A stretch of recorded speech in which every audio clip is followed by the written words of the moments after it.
drinking beers on a summer night.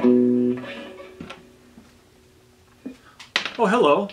You caught me sitting here writing the next #1 country hit of 2019, and I'm using my country music songwriting dice. Now, I'm not saying all you need to do is roll these dice to write a country music song. I'm just saying that they help. It's all in good fun. This is a game I invented a couple years ago. I decided to remake it and sell them in my Etsy store. Today is Cyber Monday, and if you watch my Black Friday videos that I put out every year, I kind of try to encourage people this time of year to make their own gifts instead of just falling victim to this consumer frenzy and buying whatever plastic crap du jour you're supposed to buy this year. And I show some simple projects that you can do. Now, I wanted to do that for today on Cyber Monday to remind people that there are stores other than the big box stores that you can shop from, and there are independent craftspeople and artisans, maybe even local to you, that you can buy from. So the idea is I invented this game. It's like a drinking game. You roll the dice, you write a song, and when I originally made them a few years ago, I did not have a laser cutter, so I just made these dice by hand.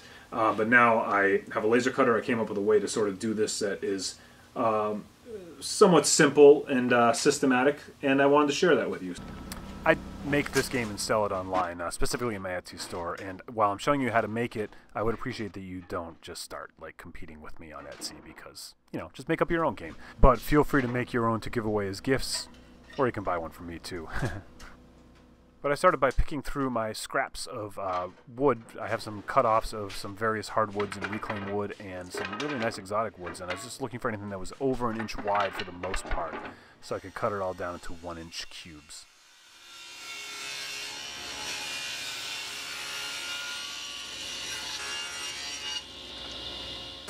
My table saw blade is a little dull, so I had some burn marks I had to sand out, which kind of was a bummer, but, you know, every project has sanding, right? After I had these pieces cleaned up and ready to go, I brought them over to my roundover bit on my router table and just rounded over all 4 sides that I could round over before cutting them into the final cube shape.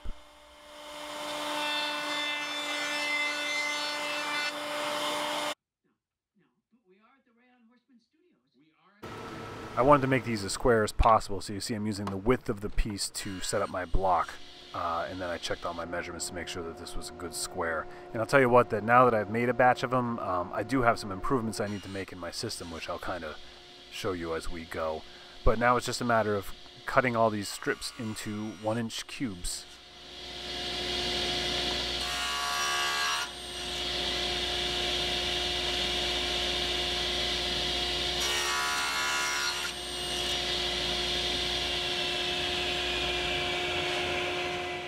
And now it's time for the laser cutter.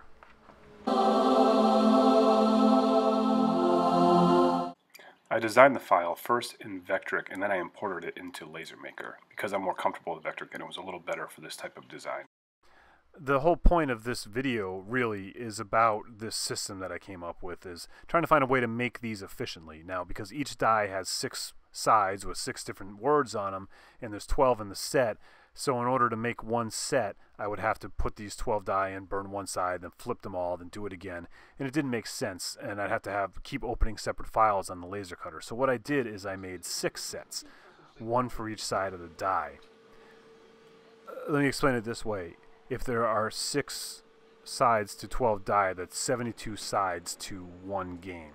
So I figured if I made one file that had all 72 words in it, I could then do 6 sets of the dice at the same time by doing 1 of each side and then systematically flipping the dice.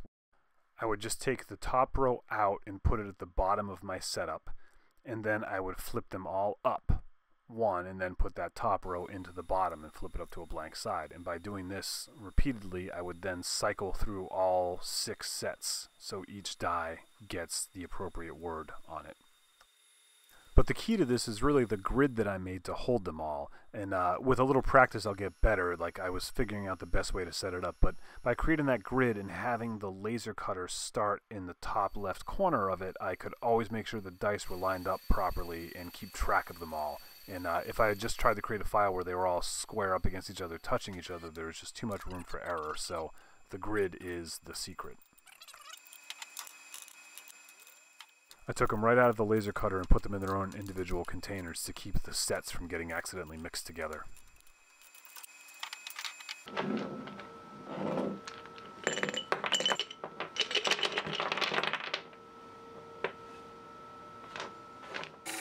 But they're not done yet because I have to soften the edges that were cut off on the table saw. I wasn't able to run those over the router bit, and to try and run those over that rounding over router bit now would be really dangerous. So I experimented with a couple different ways to do it. I started with this setup, and then I found that the disc sander worked better to make the sides that were cut off on the table saw rounded over and kind of give it those dice-like corners. I printed up a direction sheet to put inside, and I also put one blank dice inside each set so people can make their own words and include that into the game. And I made some labels. I kind of went with like a Tennessee whiskey kind of look and put these labels on just with spray adhesive. If I make another batch of these, I might actually get some sticker paper and print them out that way to make them look a little more professional. Let's see what we got. Little ol' car, truck brand, truck, bottle, heartache, porch, eyes, party, that's up-tempo for the song, fishing, A minor, sunrise, girl, and the blank. Now, if I make another batch of these, if these sell out, I'm going to fix my laser file a little bit to help me center them a little easier. And now that I have a better idea of how to round these over, they'll be easier to make. But one of the other things that happened when I was rounding these over is that I got too close to some of these words on the edge. Like there's an R that got sanded out, so I need to make some of these a little bit smaller and fit better. You know, you always have to kind of live and learn.